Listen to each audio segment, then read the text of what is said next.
There's 27 of us, so why don't we get started? Great.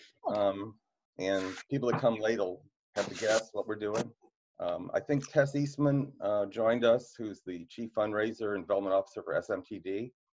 There she is. Hi, Tess. Nice background. Look at that. Okay. For those of you who aren't in the U of M Club of DC, I'm David Koss. I put together theater events for the DC Club, and we're honored to have an hour or so with us. And we are recording. Pomme and Erika said that would be okay. Great. If any of you don't want to be recorded, you can log off and watch the recorded version later on. There's also a way to stop video at the bottom left if people don't want to be recorded. Sure. Okay. Yeah. Good. Erika and I are narcissists, though, so we're going to leave it on. Well, we'd love to see ourselves. if you weren't narcissists before you went to SMTD, you probably had to take eight credits in narcissism, right? The non-narcissists just don't make it. Right. They don't make it. You got to have a little tint of that to go far. Let me introduce everyone. Pomme Koch is SMTD BFA class of 2011. We filled the balcony at the Kennedy Center Eisenhower Theater to see him in Band's Visit. He was in the Broadway production as well as in the national tour. And I think Tony award-winning Broadway production. Yes, yes. There was only mild beef between Mean Girls and Band's Visit that year. Well, the Tony voters wanted to give it to the shorter play that year. That was probably true. The decisive. I don't blame them. Mean Girls is far too long for being about high schoolers. And anyway, Erika Henningsen, we filled the balcony at the National Theater. She got her BFA from SMTD in what year? 2014. 2014. Mm-hmm. Yes, and she was Fantine in Les Miserables. She was in Mean Girls, and she was about to be in, and hopefully some of us will get to see her live, not just live streaming and flying over Sunset, and we'll ask Erika to talk about that.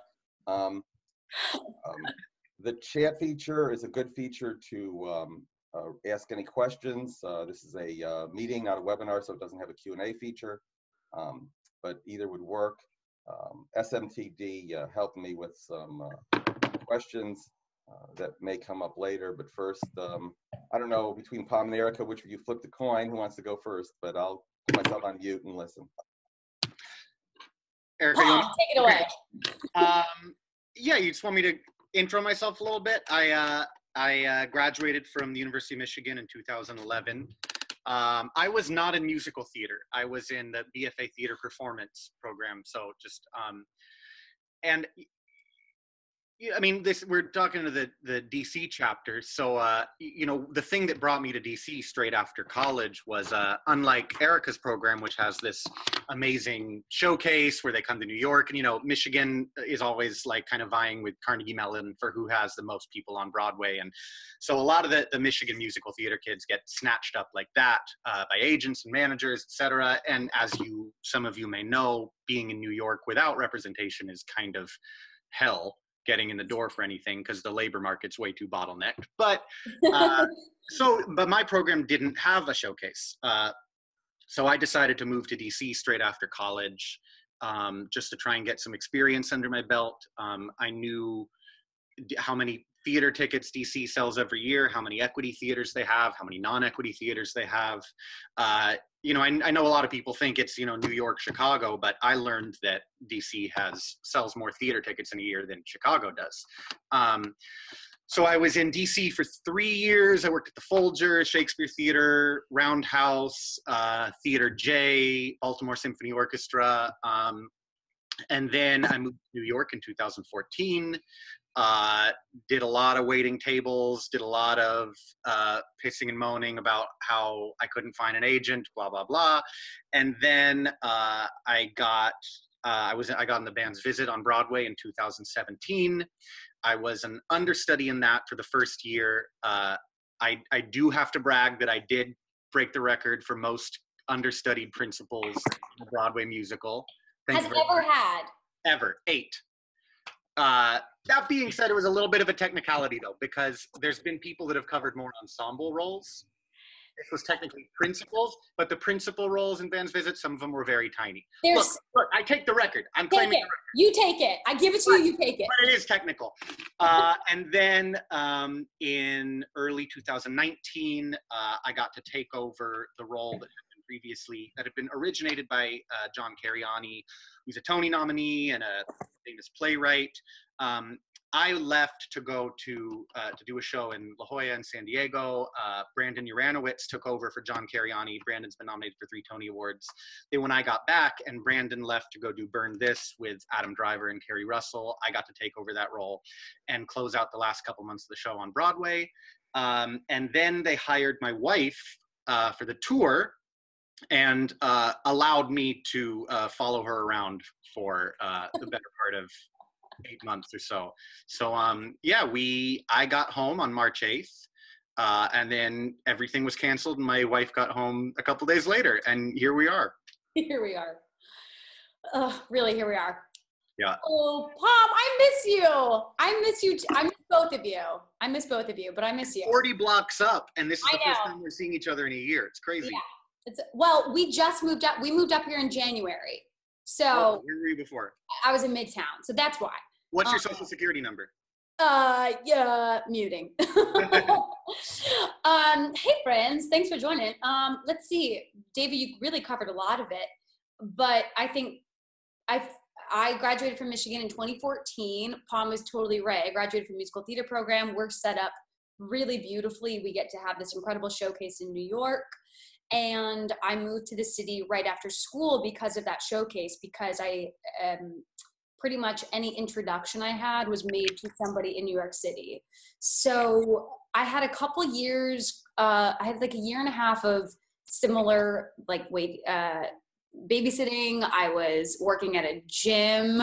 I was doing some catering, all that survival job stuff. And then I got my first professional gig. And also I think how I got my equity card was in DC, or I guess in Shirlington, Virginia, so outside DC at the Signature Theater, doing a production of Diner based on the Barry Levinson movie, with Sheryl Crow writing the music and Kathleen Marshall directing and Barry Levinson writing the script, which was really cool and kind of the first time that I had worked in a professional capacity for a full show. I had done some concerts. And that was the first thing that I got to do, and it was in the DC area, and I fell in love with the city then.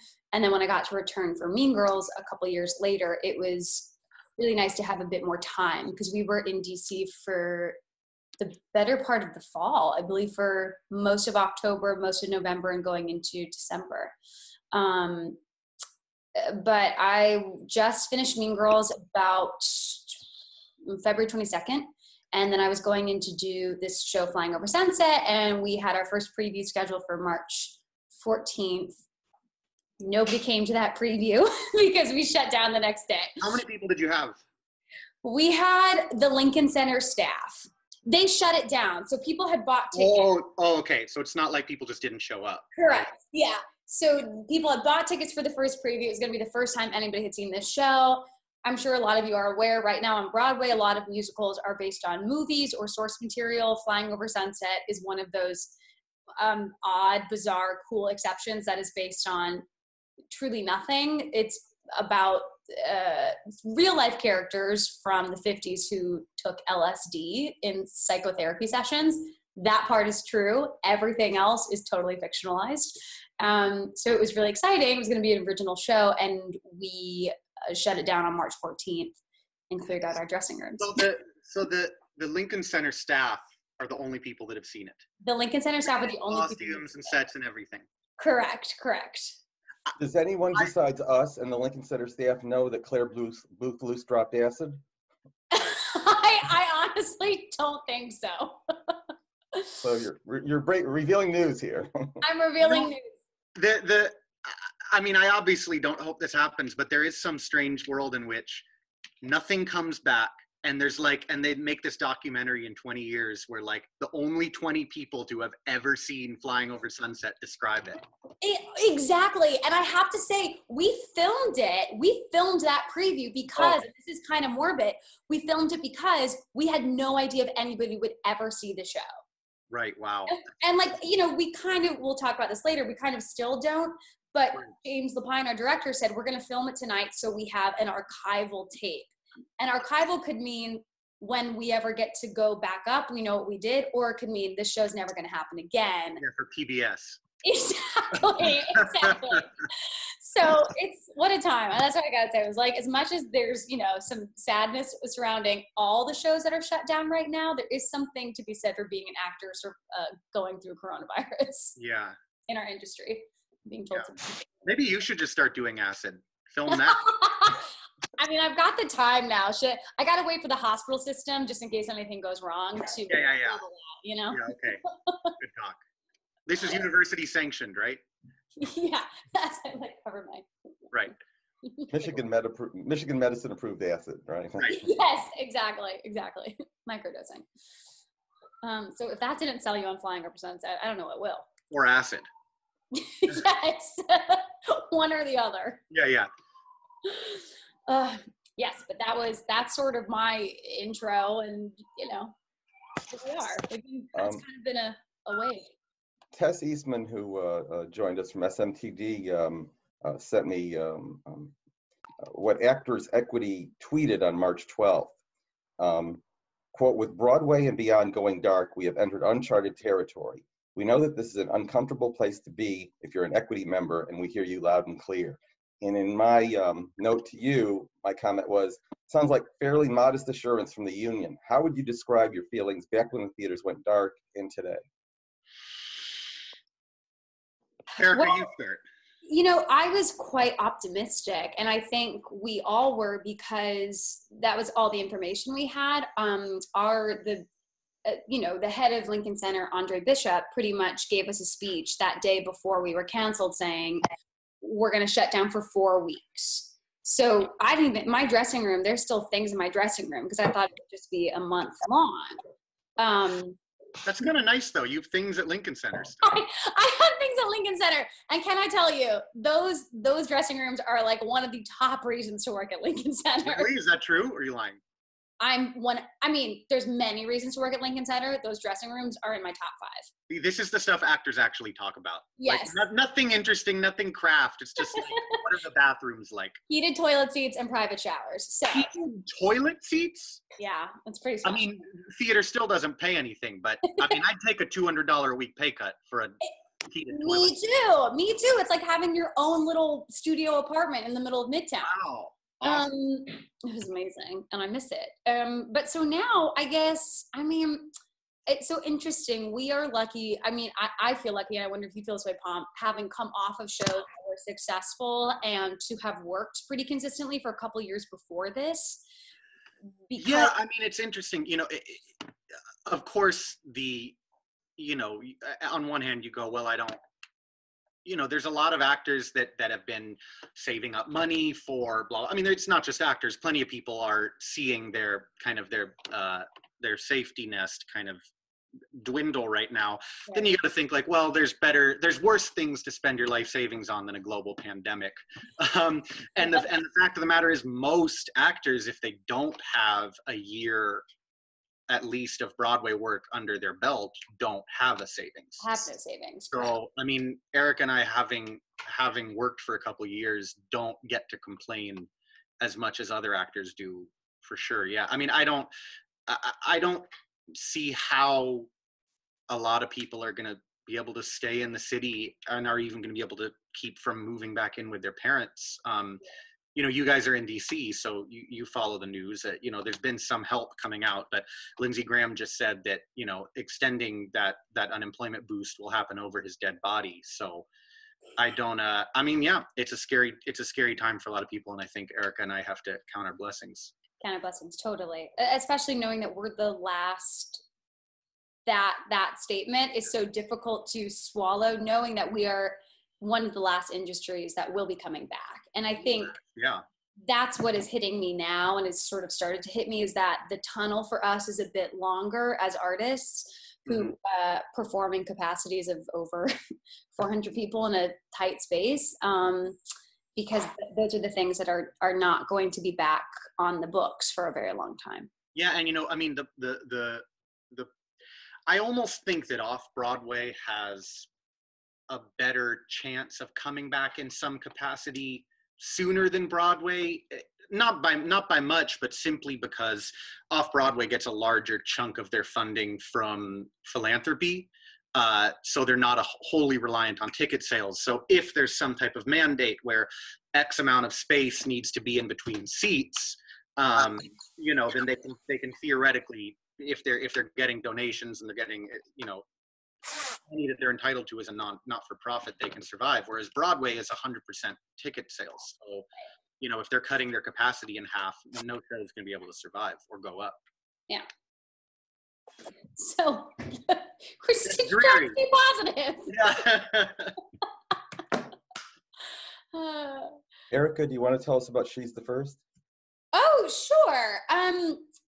She's the First is, thanks for asking. I just did a concert pretty much like in my living room at that piano for this nonprofit that essentially deals with young women in remote communities who don't have access to education or health and hygiene needs and resources. But their main development right now is they obviously have a coronavirus relief fund, but they're trying to ensure that obviously it goes to immediate aid, but then also that it is ensuring that all the steps they've taken towards installing technology in these communities for women, for furthering their education, for getting them into positions of leadership in their communities don't totally fall by the wayside, mainly because already those women face like insurmountable challenges based on their gender and based on the places that they live.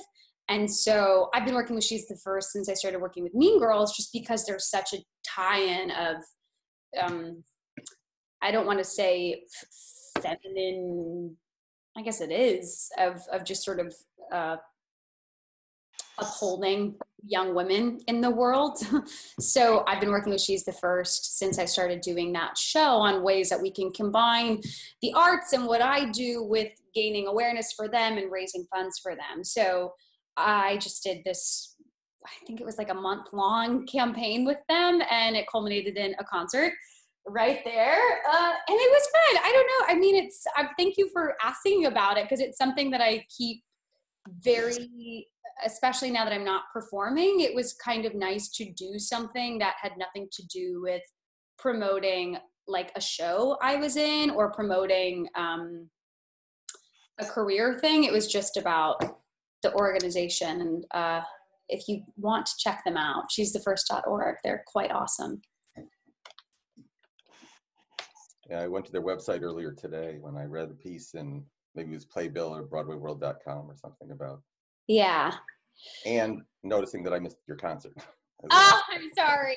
Well, no. we taped it and we're going to give it out to the whole gimmick of this was that essentially in order to incentivize people, so we're all being asked to give and we're all probably under strain as people are furloughed. So for me, I was just thinking, how can I get people to give? And that's when I sell myself and just said, I'll do a concert in my living room for any donations made to this organization. Another question I got from Tess is, I think I got this one from Tess. You mentioned how off-Broadway may be more viable than Broadway. I'm wondering, what about cities and states that are going to be opening up? I don't know, Atlanta or Jackson, Mississippi, or whatever. I mean, are there professional gigs in other cities that you might be interested in that might be on your calendar sooner before Broadway reopens? I know that with as far as tours go, the difficult thing for tours is going to be they can't really plot out a tour schedule until everything's open. And they especially, they're going to be going with the more conservative estimates, because their number one thing is they don't want actors going out. They don't want actors and crew members going out into places where they feel unsafe, and especially if they're traveling a lot, they're putting themselves in in airplanes, et cetera, et cetera. So I don't anticipate tours going back, even if, the Fox in St. Louis, which seats 4,500 people or something, even if some theaters are open, I don't anticipate tours really coming. Oh, this is my dog. She thinks that she could answer this question. Oh my God, she's so I don't anticipate tours coming back until they're open everywhere.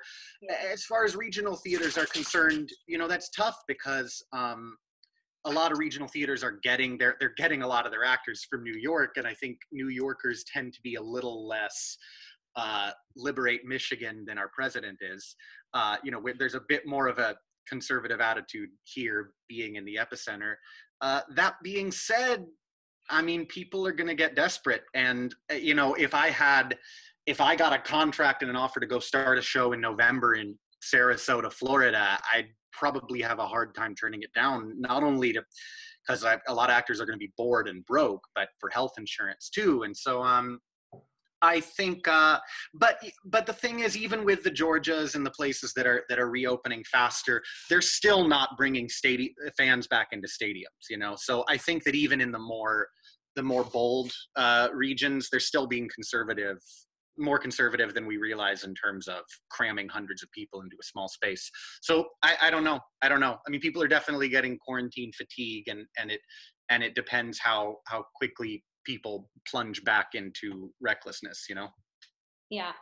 It's interesting to think about, like, I said the entertainment industry, and it's actually maybe not that. It's definitely way more the live entertainment industry, as in obviously musical theater and musicians, because things that we're hearing about TV and film, which of course, even though what Pomme and I have done is primarily theater, I know I'm interested, I'm sure you are as well, that they're talking about creating a setting where cast members and crew members have to live in a pod, pretty much, and sort of like a closed territory film set, which that sounds either fun or terrible. or terrifying. And it sounds like they need to make a TV series just about that first. I have some friends on shows that would work very well for, and then other people who it would not work for. Would rather just not come back and not work for 3 years. So it'll be interesting to see how the industry adapts, but I do think producers of theater, their hands are tied, because they don't want the responsibility of sick cast members, sick crew members on their hands, because it is so pervasive when you're in a live theater setting where you really can't control it. Right. Whereas for TV and film, maybe there's a way where they can control a set that in that regard. I mean, certainly TV and film will come back. I feel like it has to, just because it's so much easier to limit a film set to 50 people. Yeah, exactly. You can even keep the space, and writers can write scenes that are less group scenes, less extras, more, shows that involve fewer characters on screen can do well. You can find ways to limit the crew. Just the fewer numbers your activity relies on, the faster you're going to come back. Yeah. Right. I only have 3 more questions from the list that Tess sent me, and then we can turn this up. If anyone can chime in. There's about 25 or 26 people online. The first of the last 3, what's the best career advice you've ever gotten, and how might it apply to the moment we're in now?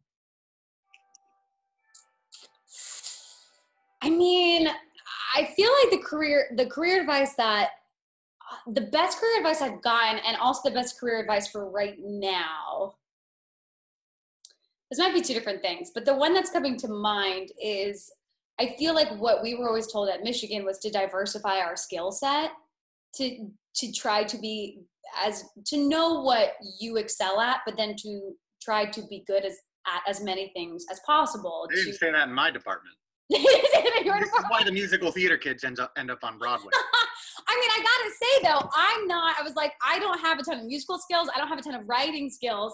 And I'm realizing now in this moment that my education, or at least what I focused on, was so much geared towards the performance as opposed to the creation, that is something, that advice to me right now feels so important. And it's just reminding me at this time, as our industry is shut down, that the more that you can create your own work and be creative without the permission or the structure of a show or a cast or a creative team guiding you, I think not just the more successful you'll be, but the more engaged you'll be in the artistic community. Because I certainly feel without a show or auditions or the concerts that I was using to fill my time, I'm realizing that my creative identity was so wrapped up in those things. And I'm learning now how to cultivate it on my own end.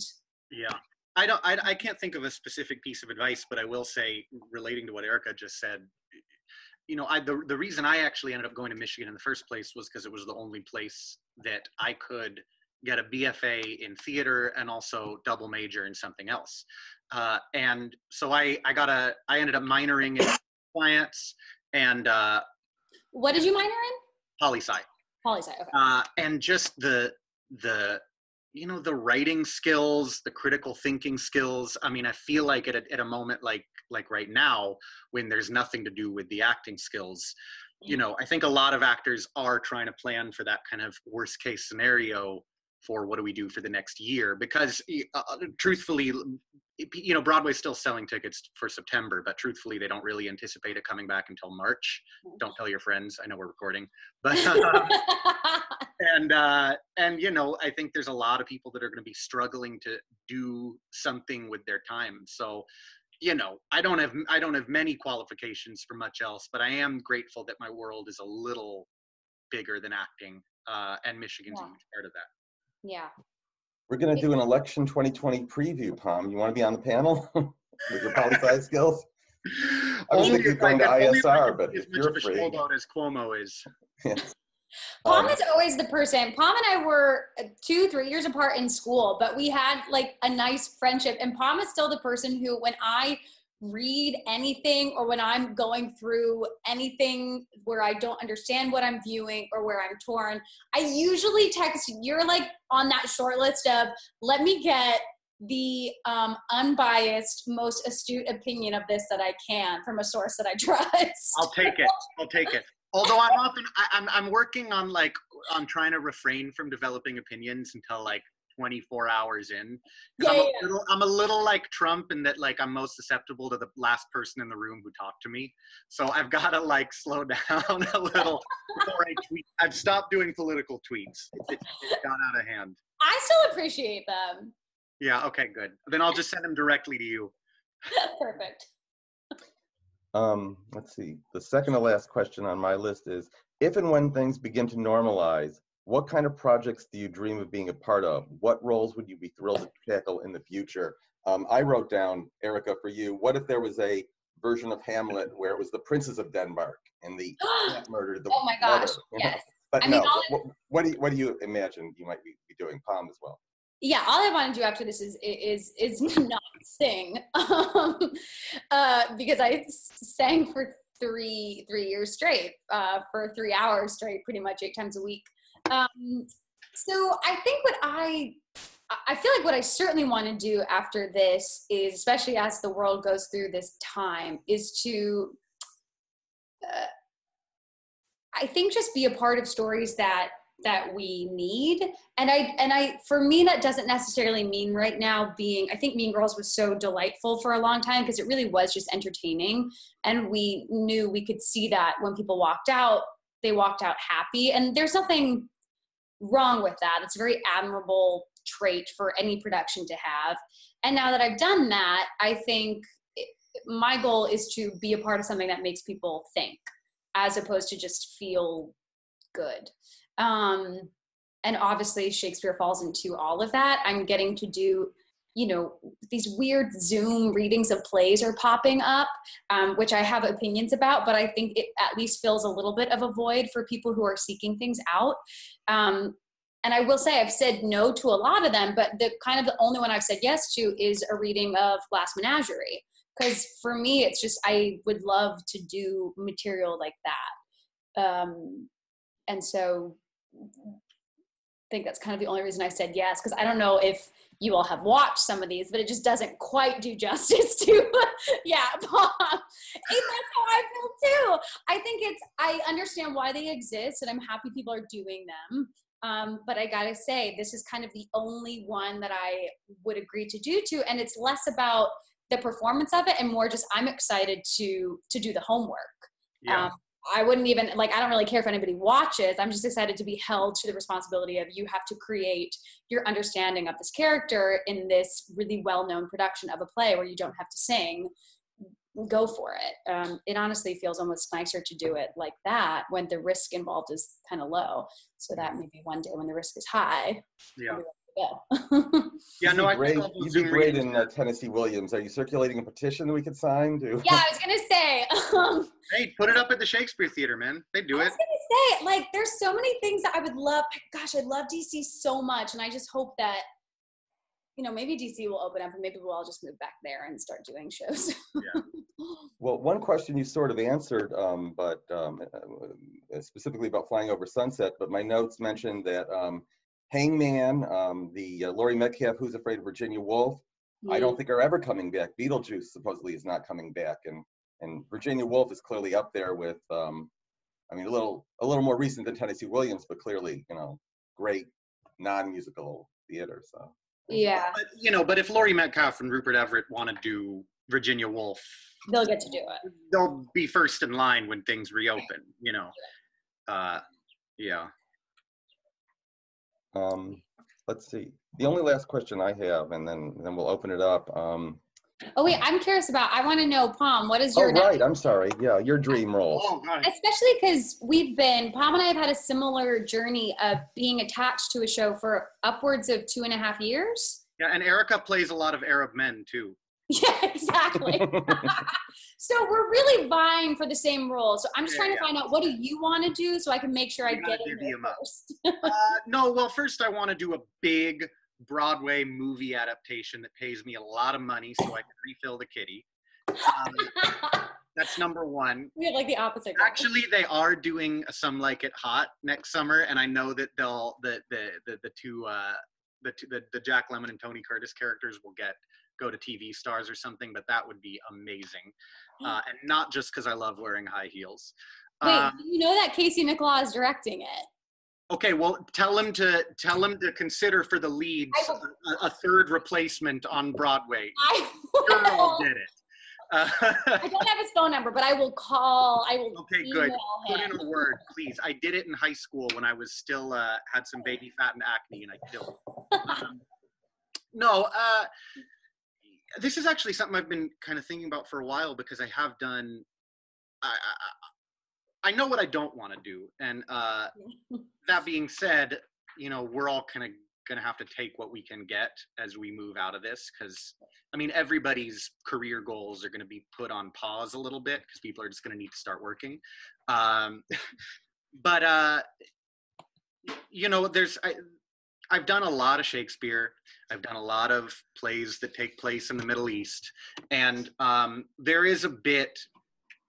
You know, I made most of my career the last 10 years out of that. And there is a degree of artificiality that goes along with that that can be frustrating, especially when you get to work with somebody like a David Cromer, who directed The Band's Visit, who kind of miraculously does this thing where you are playing for a house of a couple thousand people, and yet you're allowed to interact with the people on stage as if there's a camera right here.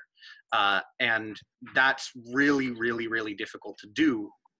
And having worked with David, it's kind of hard to imagine going back to, you know, a lot of the other types of productions that are very performative. And there's a part of me that thinks that if it is going to be performative, I'd almost prefer to do a musical comedy.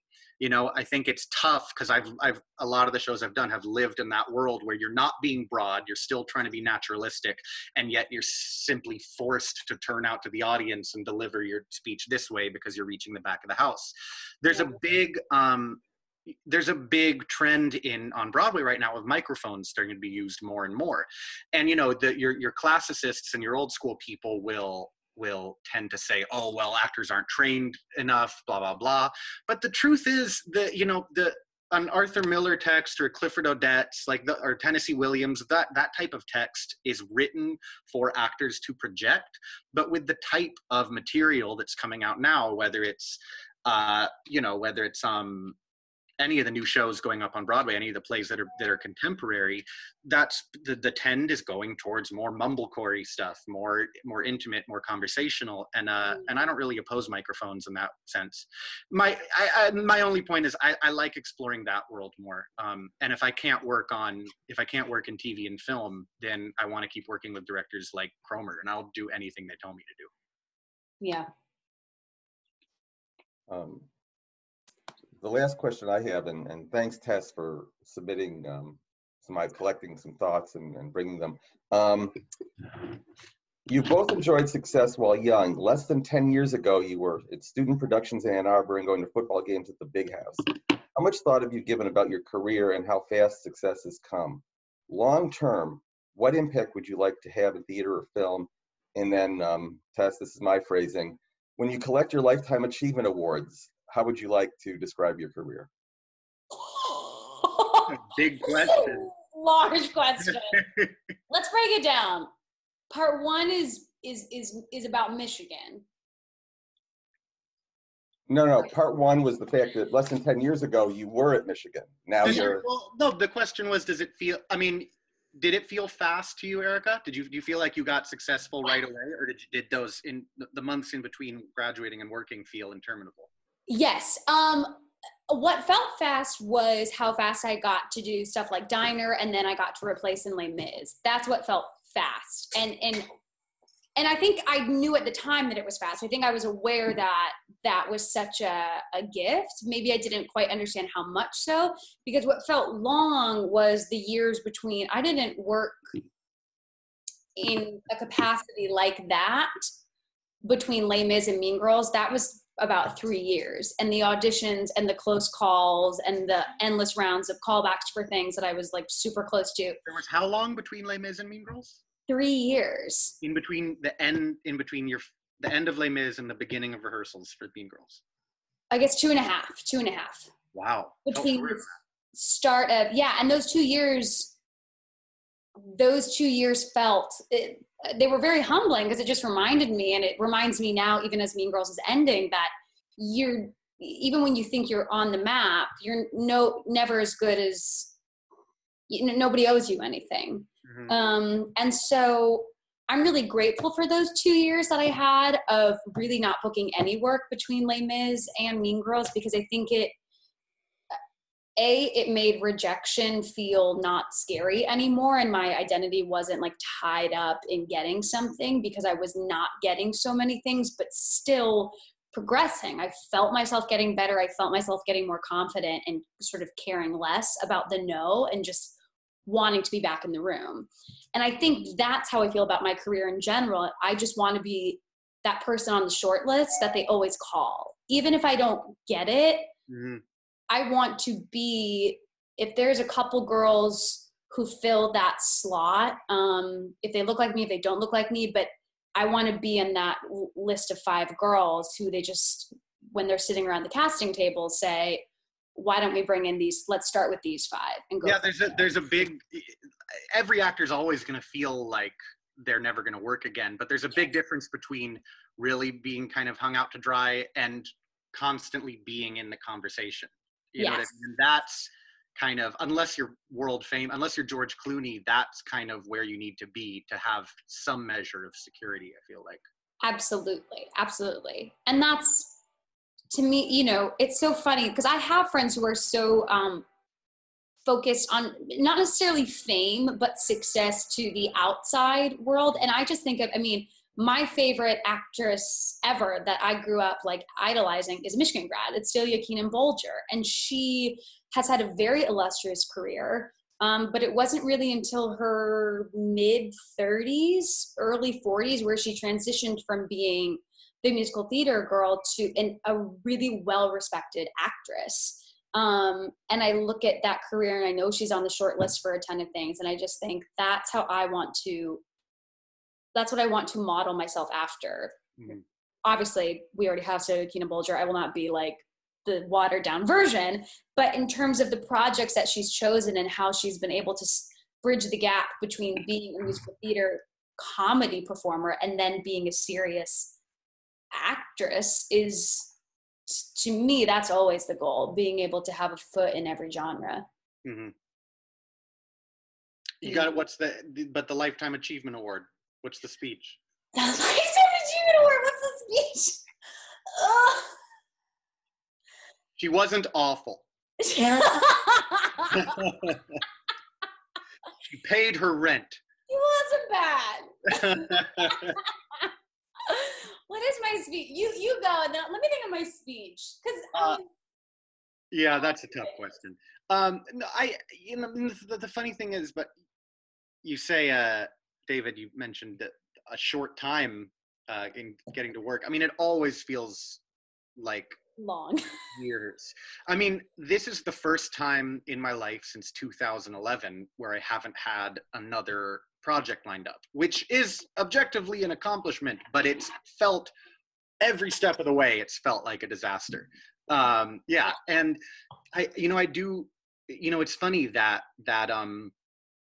I remember, like, kind of the years where I was in New York City and I had left DC and I wasn't working there anymore, but I was like trying to piece together stuff in New York.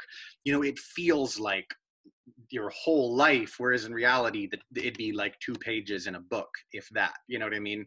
Yes.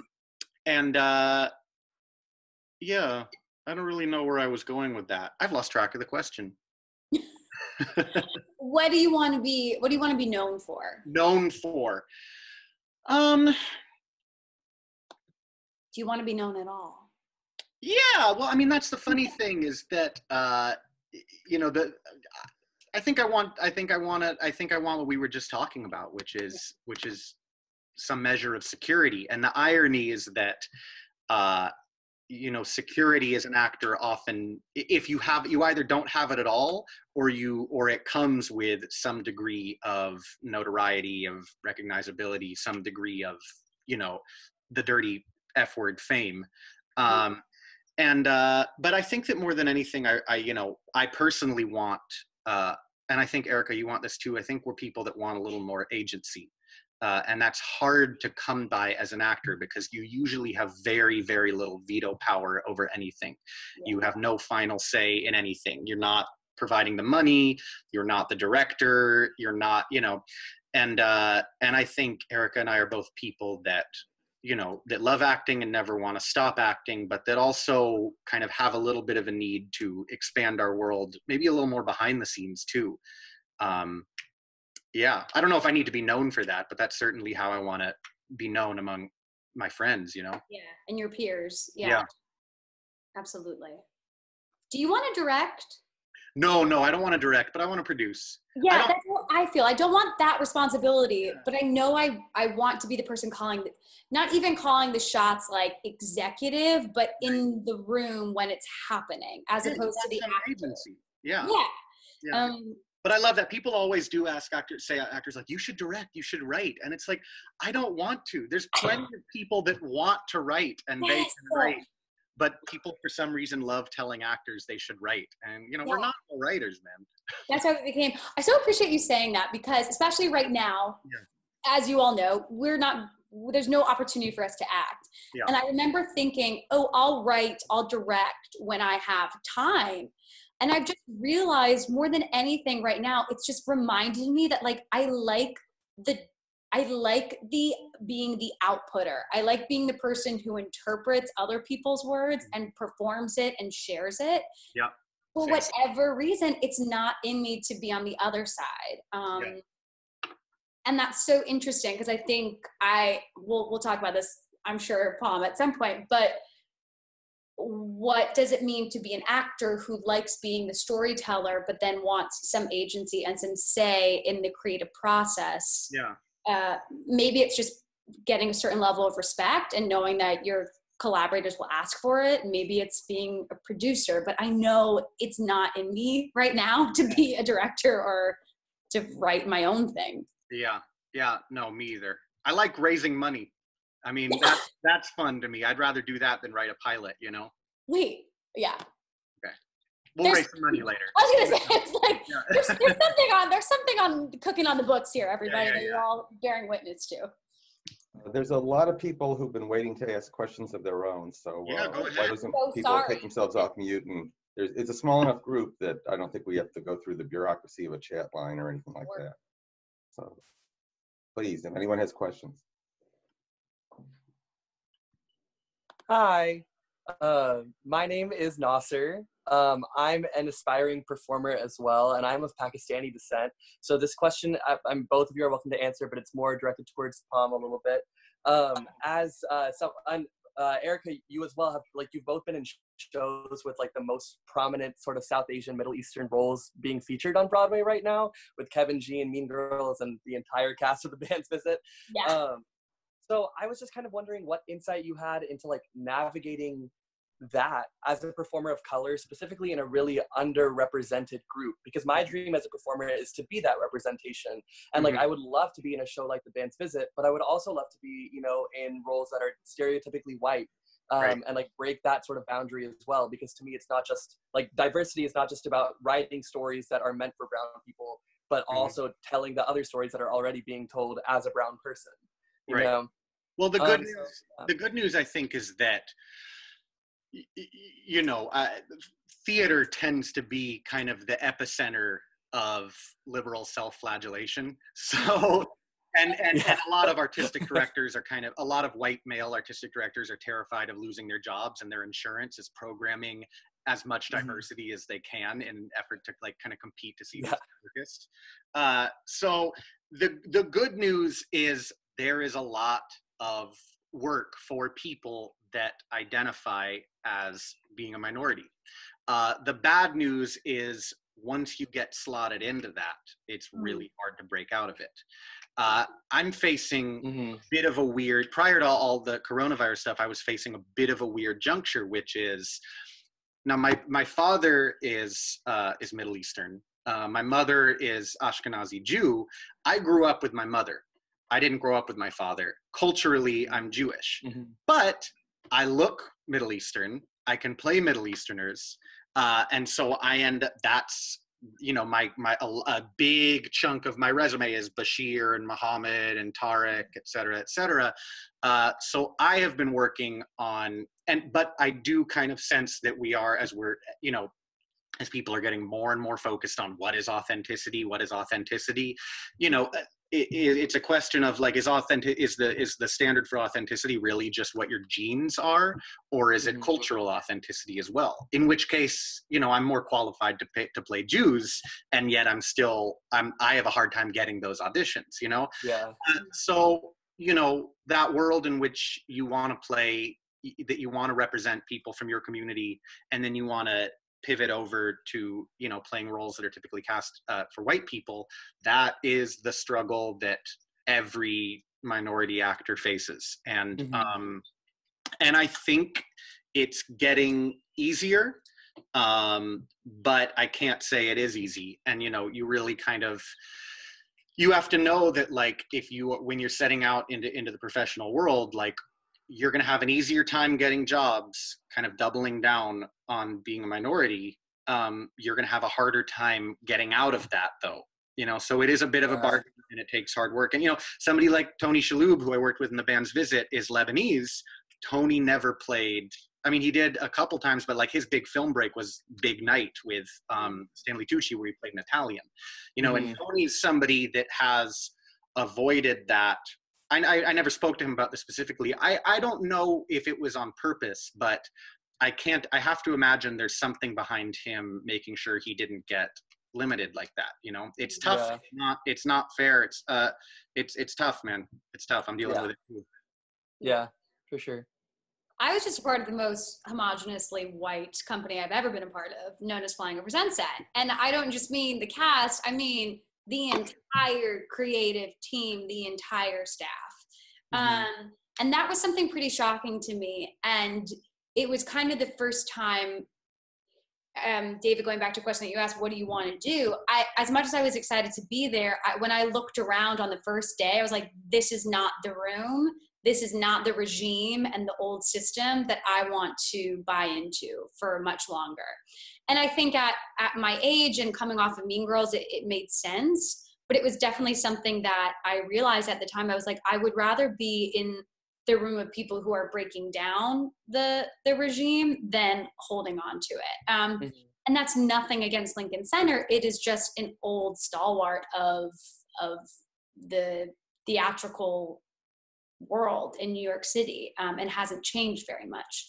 So I think everything that Pomme said, I can't speak to the personal experience, but I do know that something I've been watching a lot is actors and writers and directors finding collaborators who share the same goal and then writing good material together or crafting. I think of who's the gentleman who just directed Oklahoma, and he's about to do yes, and he's about to do A Most Happy Fellow with I think he wants like non-binary. I'm pretty sure everything. That would be so cool. Yeah, and I saw that casting thing, and I was like, oh, cool. So those are the people that more than anything I'm trying to claw my way into, because they're doing the work that I want. And for you to seek those people out and continue to seek those people out, they're creating the work that will, I believe, allow you to do those two things that you want to do. Mm-hmm. Yeah. For sure. Thank you. Yeah. Wait, we have a question for Erika in chat. Any chance of quarantine episodes of Too Gruel for School or A Flying Over Sunset, Too High to Fly? I have a request. I want Erika to take acid and then live stream it. I think Erika and Carmen Cusack and James Lapine. Oh my gosh. All take acid on Zoom. I think we should. He asked us on our first day of, Andrew, to answer your question, no, unfortunately. I love the vlogging. I'm putting the camera down. But on our first day of rehearsal, James Lapine, we were sitting in a circle, and he basically just said, who here has done acid? And Pomme, somehow you got it right you hit the nail on the head. It was him and our incredible leading lady, Carmen Cusack. Well, they both copped to it. They both, yeah, and I think, not ashamedly, I think Carmen's was like when she was super young, and maybe even, I think she even said it was sort of accidental. She didn't really know what it was. Oh, yeah. And James lived in New York City during the 70s and the 80s. Like, of course he was doing it. And we went to Ann Arbor. Yeah, we went to Ann Arbor. No, I'm not saying anything. We give it everything that happens on the Zoom stays. Yeah, this is recorded, but we have no careers left anyway after doing that. Andrew, I appreciate that question, but I do think if you get anything, I will steal the title of Too High to Fly, because that is prime content. Emma. Hi, so I'm Emma. I'm actually calling in from Switzerland, so I have a very different. Where in Switzerland? What? I'm Zurich. Switzerland's my favorite country in the whole world. When did you go? I'm grabbing my water. I've been twice, but I did the Glacier Express and Bernese Oberland. I want to move there, man. That's the best. It's a great place to live. I've lived here for 13 years, and I'm 16. So I haven't done a lot of the touristy stuff, to be very honest with you. But I'm glad. How do you have no accent? My parents are American. Okay. Wow. But you speak German?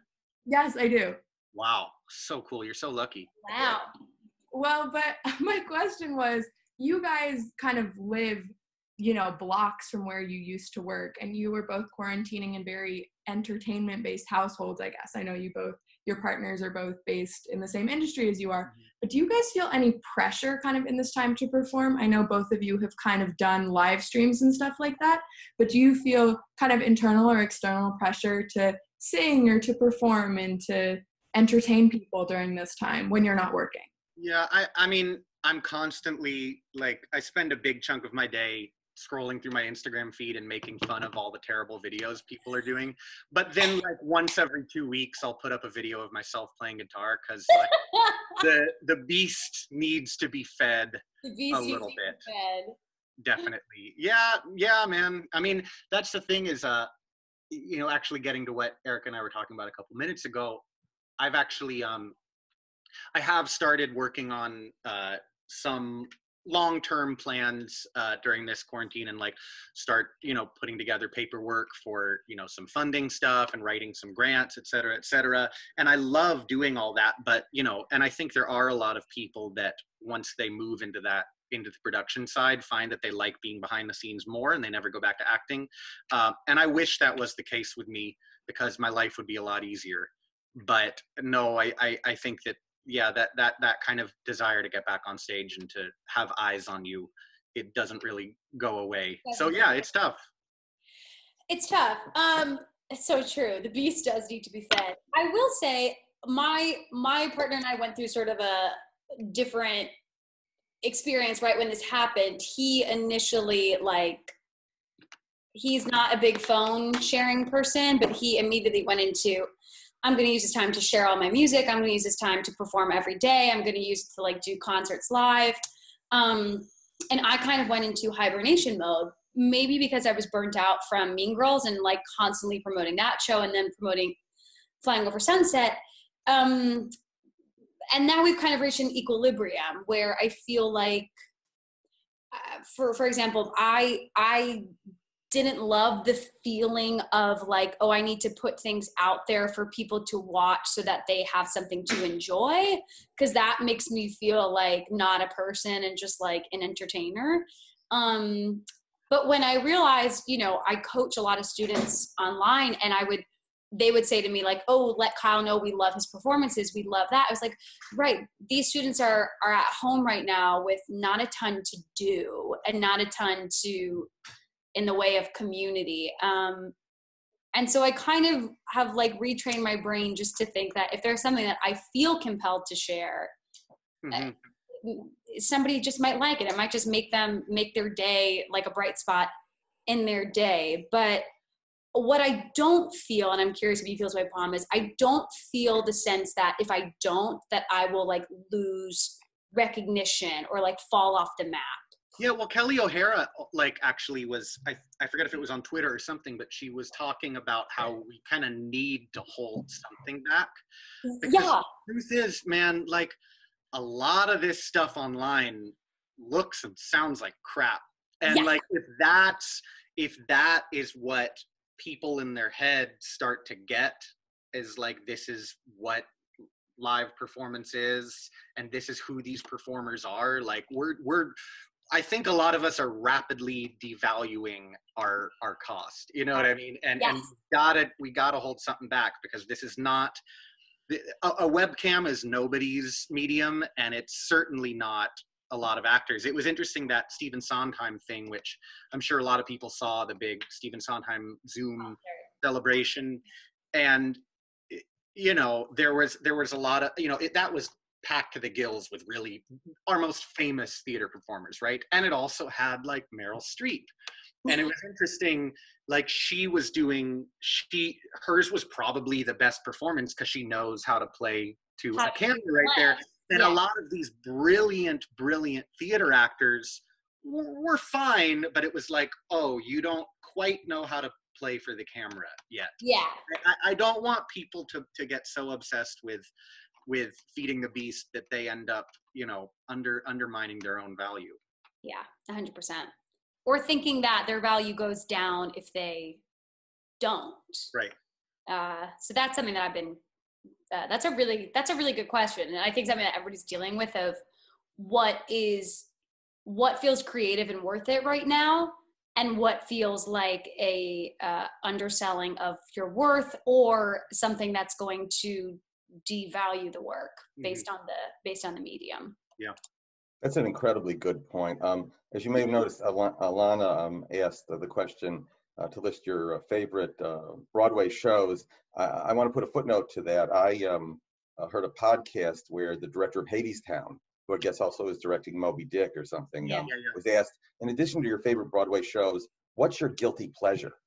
And I won't tell you what she said. I'd like to hear both Alana, your thoughts about Alana's question, and then the one that was posed to the director of Hadestown. Erika? Okay, in addition to Broadway musicals, what's my guilty pleasure? No, first list your favorite shows that have been on Broadway, and then The footnote is, what's your guilty pleasure among Broadway shows? My favorite show ever, and I'll never be in it, rightfully so, is In the Heights, Lin-Manuel's first show, and in my opinion, superior to Hamilton. Just sacrilege, but it is. And then my guilty pleasure are like all the 80s, 90s, like power musicals, like The Scarlet Pimpernel, Secret Garden, Titanic, all the stuff that was just about like big gutsy singing. Those are my guilty pleasures. Yeah, it's funny. I really didn't do. I did musicals up until the time I was in 9th grade, but then I kind of stopped until 2016. So I've missed a lot, and my vocabulary isn't as great. I mean, when I was a kid, it was Fiddler on the Roof. You know, when I was a kid, I saw the touring Phantom of the Opera and thought it was the greatest piece of art that had ever been created in my life. And then I saw it recently, but you know, that's for another discussion. I think when I think of Broadway shows that have really impacted me, I often prefer to go see off-Broadway shows because I just like that intimacy. I like being in on-Broadway shows because they pay, but there was this A View from the Bridge that Ivo Van Hove directed that a lot of people hated. I know it was at the Kennedy Center too. I don't know how many people saw that, but that to me, I saw it 3 times. I saw it once on stage and then twice in the rear balcony. And like when they dropped that blood on them at the end, I just like couldn't stop sobbing. I don't know why. I thought it was so good. I love that production. Yeah. I'm curious as to what you guys thought of his West Side Story, but let me tell you the guilty pleasure. We didn't get to see it. I'm sorry? We didn't get to see it. She was in a show. And I was on tour. Yeah. I wanted to. I mean, I've seen 5 of his things, and I've hated 3 of them, and then the other 2 have been 2 of my favorite things I've ever seen. So, I mean, but I like that. I like that you never know if you're going to like it or love it or hate it, you know? Right. Yeah. The guilty pleasure for the director of Hadestown is Cats. Other people have questions? Please. Well, my guilty pleasure, I guess I could say my musical guilty pleasure is Phantom of the Opera. I love the 80s like synth. I know like it's very dirty for any musical theater person to say they like Phantom of the Opera, and I get it, but it's so fun, man. It's Kyle's favorite musical, Pomme, so you're in good company. Might I suggest you go listen to Joseph and the Amazing Technicolor Dreamcoat tonight if you're really looking for some synth. I think I'll limit it. I think I'll keep it limited to Michael Crawford doing Phantom. Although I do, if I could see anything, it would be Paul Stanley, the lead singer of Kiss in the 90s, did Phantom of the Opera in Canada.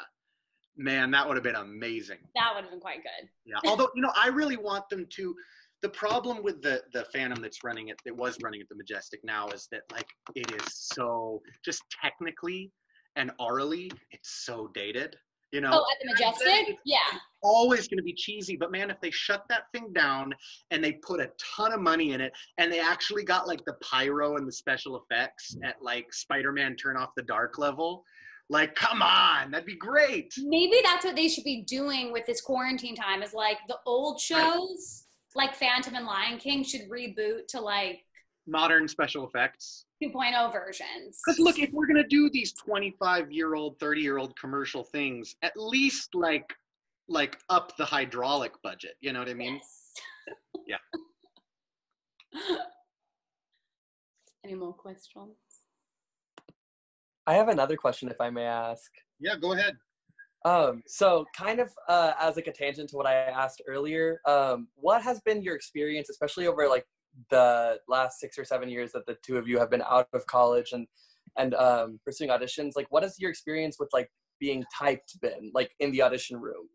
How has that changed and how has it not changed? Because like personally for me, like I know like in my rep book, like I mostly like singing things like Spring Awakening and things like that, but I also have like Hollow Song About Love and Proud of Your Boy, you know, because I have to. Yeah. So like how has that shaped the path that you've gone on in your career? Erika? I mean, it's so interesting because the thing that I made my Broadway debut in something that felt felt so against my type at the time. I played Fantine, and I went in for Cosette, which felt like very right.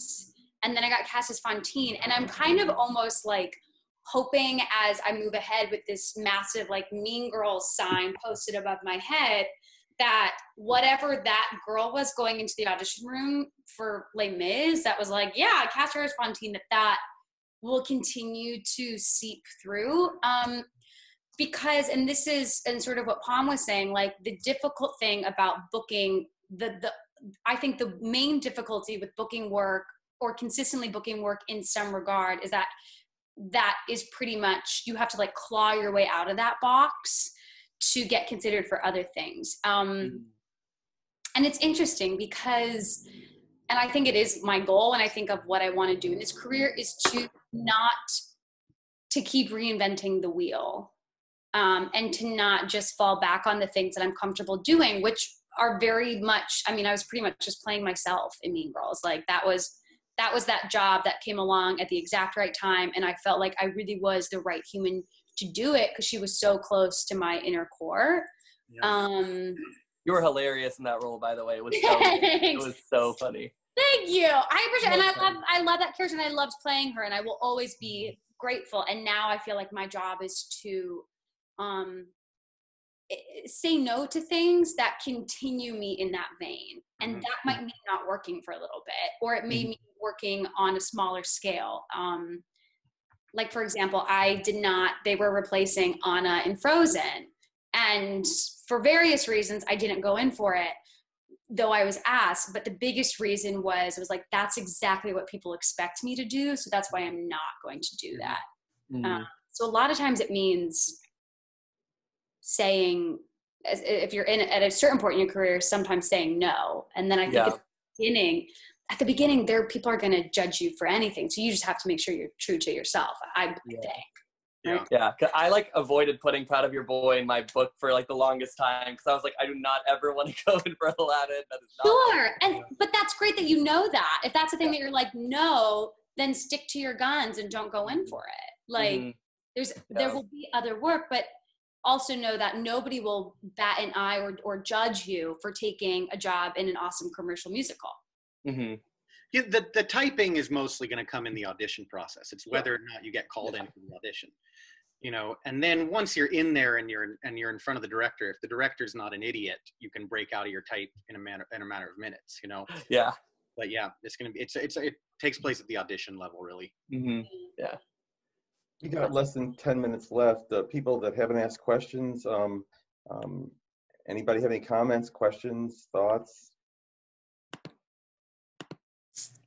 Kind of a tough question. What's next?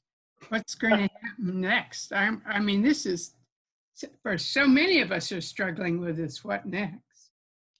Do you all have a sense of where you might go within the year or 6 months? Or? I mean, I think actors I think it comes down to,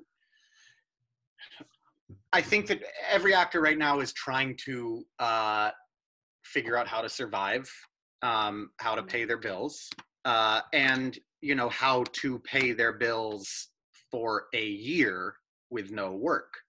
I think for some people that, so the decisions now are, how do I make money on the side? Do I move? Do I move in with my parents? I mean, it's really sad stuff. I think that, that's kind of basic level, is how do I pay the groceries? I think the people that are not so worried about that, like I know that for a lot of actors, is now the time to move to LA. Yeah. A lot of actors are kind of assuming, probably correctly, that television will come back before theater. So people that have been, I wonder if maybe I'll move to LA, like a lot of people are thinking, well, if not now, when? I'm a bit more of the mindset of, okay, there's already a lot of people in LA to begin with. Now there's going to be even more people competing for even fewer roles. And I'm a bit more of the mindset of, I want to stay in New York. I want to keep my apartment in New York. I want to keep my feet planted here and hopefully be closer up to the front of the line once things do get going. Yeah. But no, it's just about survival. And I think, I think we're now in a phase, actors were kind of going, oh, well, it couldn't be longer than 2 months. Oh God, well, it'll at least be back by the fall. And now actors, I think, have flipped over to the other end, which is like, it could be years. I don't think it will be, but people are kind of resigned to that. So now it's just, how long can you sit tight? That's what's next, is just sitting tight, I think.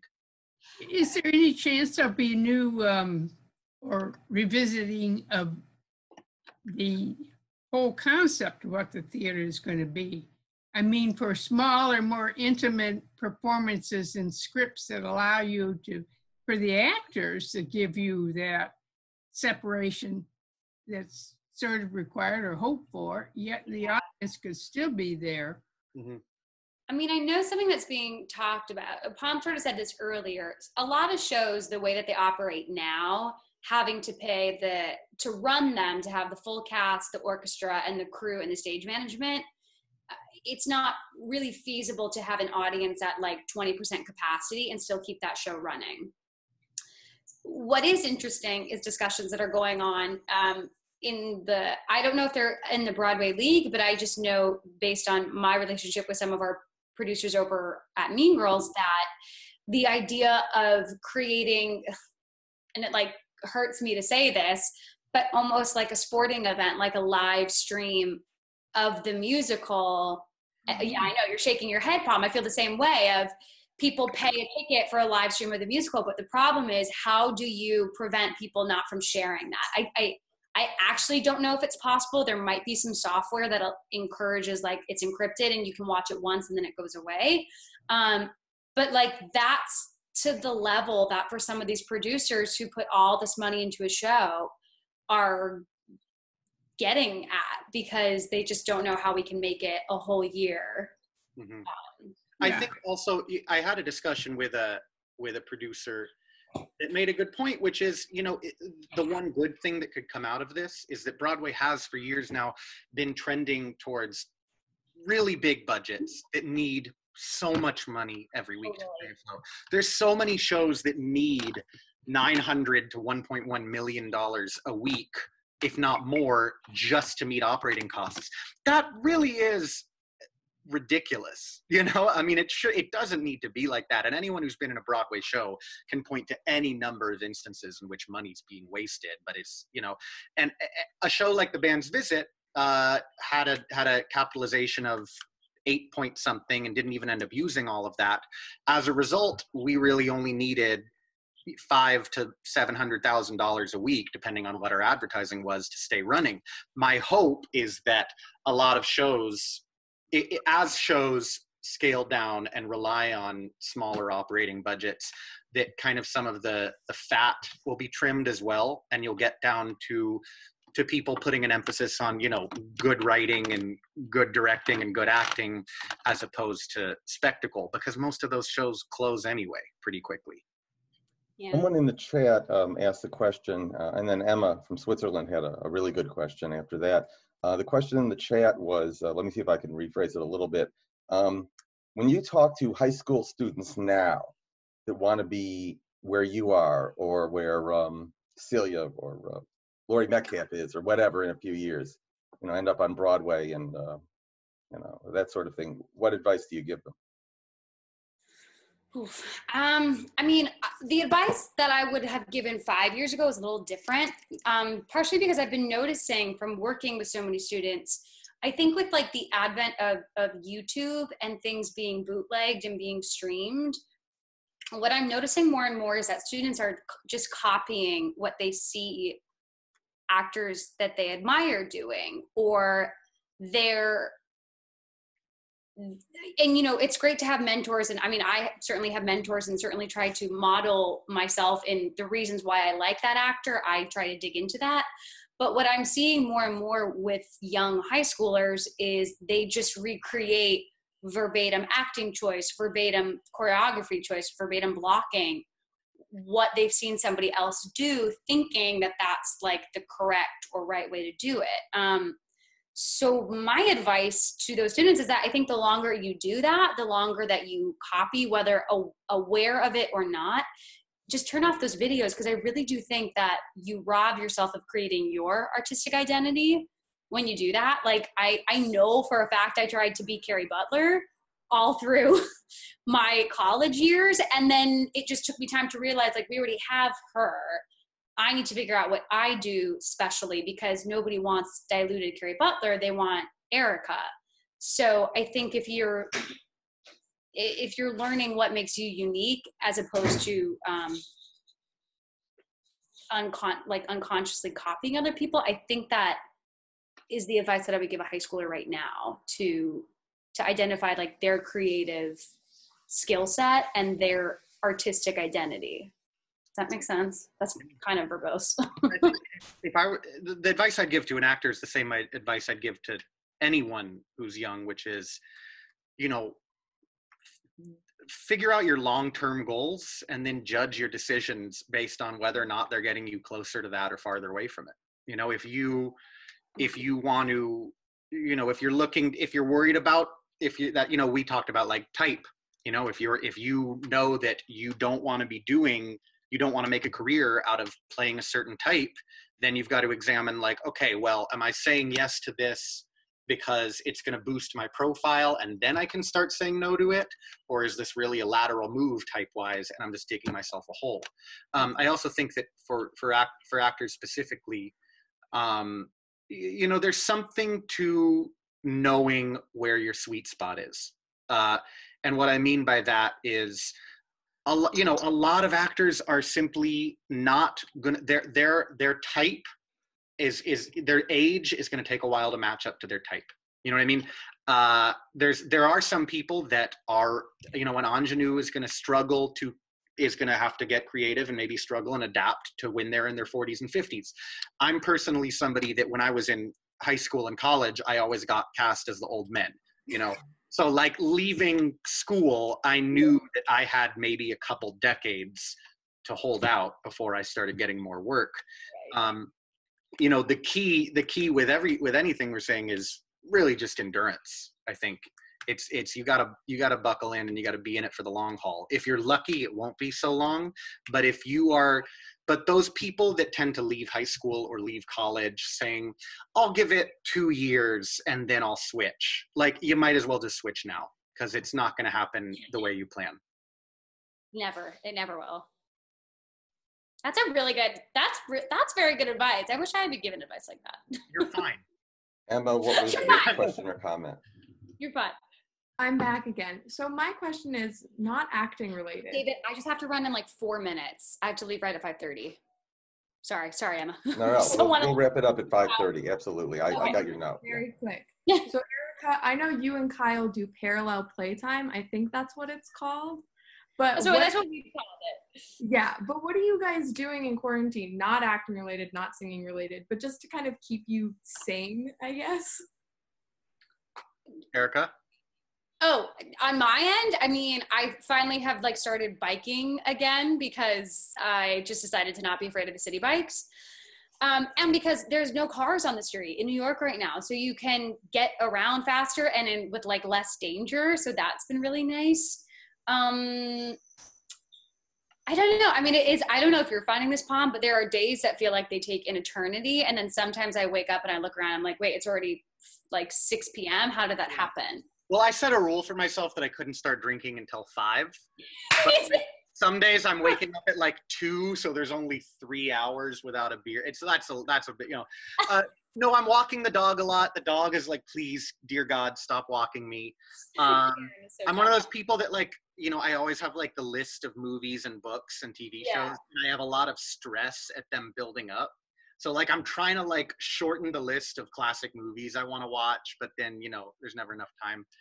I don't know, man, just exercise and try and eat well and put some, you know, I think everybody should like maybe stop putting so much of a premium of like putting crappy TV shows in their head. I would hope that people are like trying to fill their time with better stuff. But I mean, I just watched an episode of Billions, which is truly the worst show of all time. I didn't say that. I want to be cast in it. But, you know, like, we all need a little bit of a break sometimes. Yeah. I find that there are days that are so productive and, like, based in exercise and getting outside and cooking and then reading and then doing a craft and, like, playing chess or calling friends on Zoom. And then there are days that are literally just, I fed myself 3 meals, I read a book on the couch, somehow it's time to go to bed already. Yeah. And being okay with that. Because I just think something that I have learned from this time is that like my productivity engine was so haywire when the theater industry was on. Like just the idea that I had to constantly be doing was so destructive. And it kind of took everything going on pause for me to realize that doing things for the sake of doing them is just not ever going to be helpful. Yeah. And will probably be quite exhausting. Before Erika and Pomme have to leave in about 30 seconds, I want to mention a lot of virtual events that the U of M Club of DC is doing, and in fact, most of the clubs are doing. Dominic Morisseau, who also went to SMTD, will be spending an hour with us the evening of June 16th.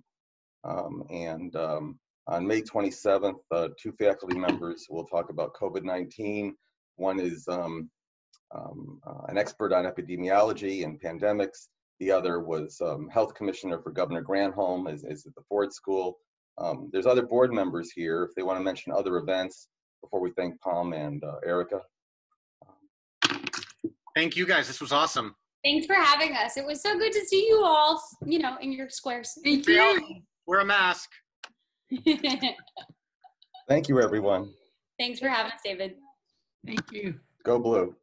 Go Blue!